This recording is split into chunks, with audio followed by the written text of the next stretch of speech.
ಇಂದೇ ಡೌನ್ಲೋಡ್ ಮಾಡಿ ಮತ್ತು ನಿಮ್ಮ ನೆಚ್ಚಿನ ಶೋಗಳನ್ನು ಆನಂದಿಸಿ.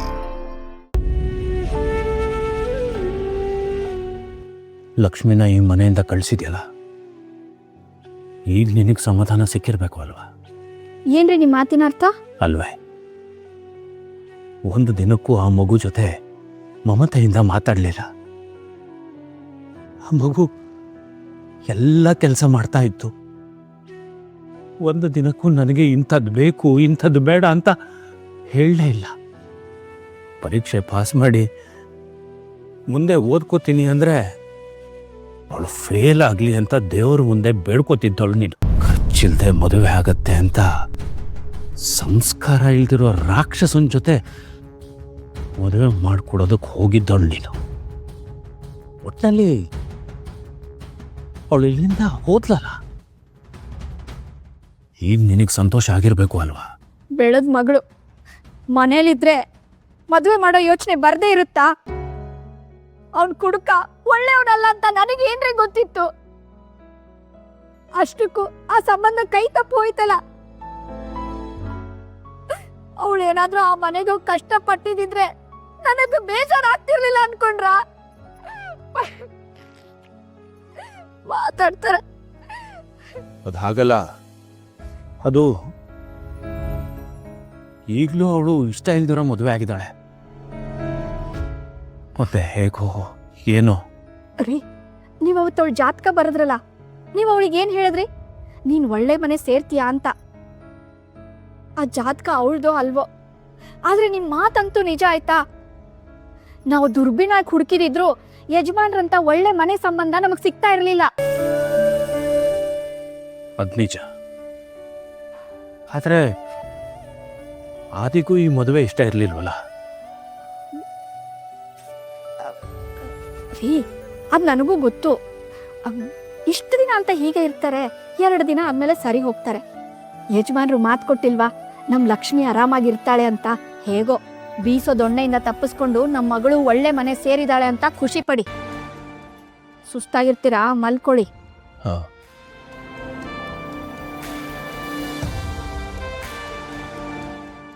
ನಮ್ ಲಕ್ಷ್ಮಿ ದಯೆಯಿಂದ ನಮ್ ಮೇಘ್ನಂಗೂ ಶ್ಯಾಮ್ಗೂ ಒಂದ್ ಒಳ್ಳೆ ನೆಲೆ ಸಿಕ್ಕಿದ್ರೆ ಅಷ್ಟೇ ಸಾಕು. ಏನಂದೆ? ಏನಿಲ್ಲ ರೀ, ಬೆಳಿಗ್ಗೆ ನೀವ್ ಎದ್ದು ಸ್ವಲ್ಪ ಅವ್ರ ಹತ್ರ ಮಾತಾಡಿ ಅಂತಂದೆ. ನೀವ್ ಏನೇನೋ ಯೋಚನೆ ಮಾಡ್ತೀರಾ ರೀ. ನೀವು ನಿದ್ದೆಗೆಟ್ಟು ನನ್ನನ್ನು ನಿದ್ದೆಗೆಡಿಸ್ಬೇಡಿ, ಸುಮ್ಮನೆ ಮಲ್ಕೊಳ್ಳಿ. ಓ ಶಿವ ಶಿವ ಪರಮಾತ್ಮ ದೇವ್ರೆ, ಸೊಂಟ ಬಿದ್ದೋಯ್ತು.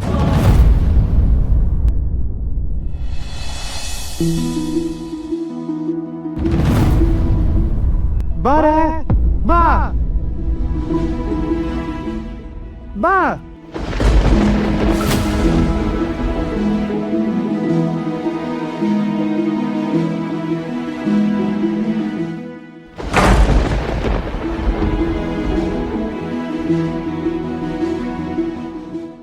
ಯಾಕೆ ಲಕ್ಕಿ ಹಿಂಗೆ ಸ್ಟೆಂಡಲ್ಲಿ ನಿಂತ್ಕೊಂಡ್ಬಿಟ್ಟಿದ್ಯಾ?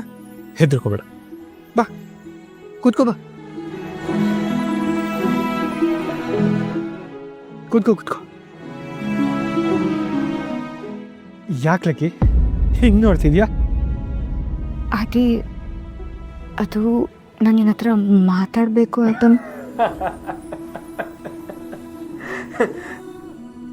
ನಾನೇನು ಧ್ಯಾನನ ಮಾಡ್ತಾ ಇದ್ದೀನಿ, ನಾನು ಮಾತಾಡ್ತಾನೆ ಇದ್ದೀನಲ್ಲ ಲಕ್ಕಿ. ಏನಾಯ್ತು? ಆಟಿ, ನೀನು ಯಾಕೆ ಹಿಂಗೆ ಆಡ್ತಿದ್ಯಾ? ನಾನು ಹೆಂಗೆ ಆಡ್ತಾ ಇದ್ದೀನಿ? I am just trying to be polite ಅಷ್ಟೇ. ಮದುವೆ ಆಗಿದ್ದೀವಿ, ಇಬ್ರು ಒಂದೇ ರೂಮಲ್ಲಿ ಬೇರೆ ಇದ್ದೀವಿ. ಸ್ವಲ್ಪ ರೊಮ್ಯಾಂಟಿಕ್ ಆಗಿ ಏನಾದರೂ ಮಾತಾಡೋಣ ಅಂತ ಶುರು ಮಾಡ್ತಿದ್ದೆ ಅಷ್ಟೇ. ಓ ಬೇಡವಾ? ರೊಮ್ಯಾನ್ಸ್ ಬೇಡವಾ? ಸುಸ್ತಾಗಿದ್ಯಾ? ಗೊತ್ತಾಯ್ತು, ನಿನಗೆ ಸುಸ್ತಾಗಿದೆ. ನಿನ್ನ ಕಣ್ಣು ನೋಡು ಹೆಂಗೆ ಕೆಂಪಗಾಗಿದೆ.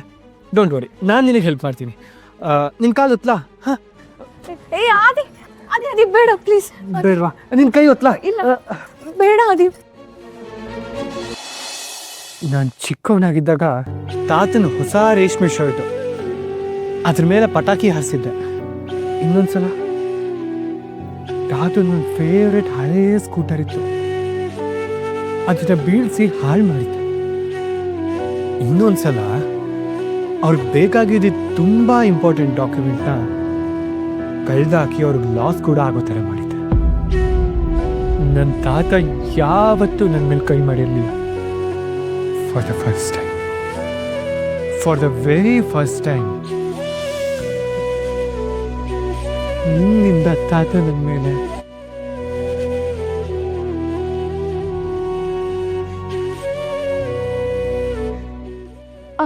ಅದೇ ಸೂರ್ಯ ಹೀಗೆಲ್ಲ ಆಗುತ್ತೆ ಅಂತ ಗೊತ್ತಿರಲಿಲ್ವಾ? ವಾಟ್? ಹೇಗೆ ಹೇಳ್ತೀಯ ನೀನು ಗೊತ್ತಿರಲಿಲ್ಲ ಅಂತ? ನಾನು ತಾಡಿ ಕಟ್ಟುವಾಗ ಒಳ್ಳೆ ಚನ್ನಪಟ್ಟಣದ ಗೊಂಬೆ ತರ ಕೂತಿದ್ಯಲ್ಲೇ. ನನಗೆ ಈ ಮದುವೆ ಬೇಡ ಅಂದ್ಬಿಟ್ಟು ಎದ್ದೋಗ್ತೀಯ ಅನ್ಕೊಂಡ್ರೆ ಮಗನ್ ನಿಂಗೆ ನನ್ನ ಮೇಲೆ ಅದು ಯಾವ ದ್ವೇಷ ಇತ್ತು? ಲೈಫ್ ಲಾಂಗ್ ಈ ನನ್ನ ಮಗ ಸಾಯಲಿ ಅಂತ ಬೇಕು ಅಂತ ಹಿಂಗೆ ಮಾಡಿದೆ ಅಲ್ಲ ನೀನು. ಮಾತಾಡ್ಬೇಡ. ಈಗ ನೀನು ಏನು ಮಾತಾಡಿನೂ ಪ್ರಯೋಜನ ಇಲ್ಲ.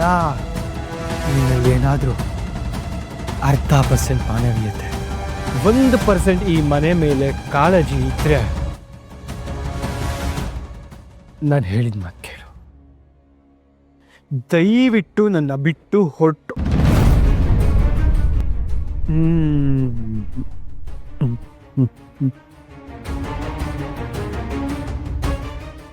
ಮರ್ತೆ ಹೋಗಿದ್ದೆ ನಾನು. ಲಕ್ಕಿ ನಾನು ಅವತ್ತಿನ ಕಾಲೇಜಿಗೆ ಡ್ರಾಪ್ ಮಾಡುವಾಗ ಬಸ್ ಸ್ಟ್ಯಾಂಡ್ ಹತ್ರ ನೀನು ಹೇಳಿದ ಡೈಲಾಗ್ ನೆನಪಿದ್ಯಾ ನಿನಗೆ? ನಾನು ಇಲ್ಲಿ ಇಳ್ಕೊಂಡು ಬಸ್ಸಲ್ಲಿ ಬರೋಣ ಅಂತ ಅನ್ಕೊಂಡಿದ್ದೆ, ಆದ್ರೆ ನೀನ್ ಹೇಳ್ಬಿಟ್ಟಿಯಲ್ಲ, ನಾನೀಗ ಜಪ್ಪಯ್ಯ ಅಂದ್ರೂ ಕಾರ್ ಇಳಿಯಲ್ಲ, ನಾನು ಕಾರಲ್ಲೇ ಬರೋದು. ಲೇಟ್ ಆಗ್ತಿದೆ, ನಡಿ ಹೋಗೋಣ. ಅದೇ ಲಕ್ಕಿ, ನಿಂಗೆ ನನ್ನ ಜೊತೆ ಟ್ರಾವೆಲ್ ಮಾಡೋಕ್ಕೆ ಇಷ್ಟ ಇಲ್ಲ ಅಂತ ಕಾರ್ ಇಳಿದು ಬಸ್ಸಲ್ಲಿ ಹೋಗಬೇಕು ಅಂದ್ಕೊಂಡಿದ್ದೆ. ಆಮೇಲೆ ನಾನು ನಿನ್ಗೆ ಇಳಿ ಅಂತ ಹೇಳಿದೆ ಅಂತ ನೀನು ಹೋಗಲ್ಲ ಅಂತ ಉಲ್ಟಾ ಹೊಡೆದ್ಯಲ್ಲ ತಾಯಿ. ಈಗಲೂ ನಿನ್ಗೇನಾದರೂ ನಾನು ನಿನಗೆ ಹೋಗು ಅಂತ ಹೇಳಿದೆ ಅಂತ ಉಲ್ಟಾ ಹೊಡೆಯೋ ಪ್ಲಾನ್ ಇದ್ರೆ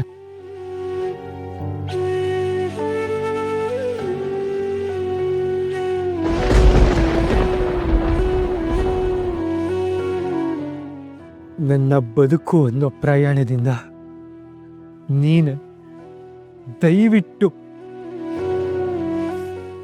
ಹೊರಟೋಗು. ನಿನ್ನ ಕೈ ಮುಗ್ದಿದ್ದು ಸಾಲಿಲ್ಲ ಅಂದ್ರೆ ಹೇಳು, ನಿನ್ನ ಕಾಲಕ್ಕೆ ಬಿದ್ದುಬಿಡ್ತೀನಿ.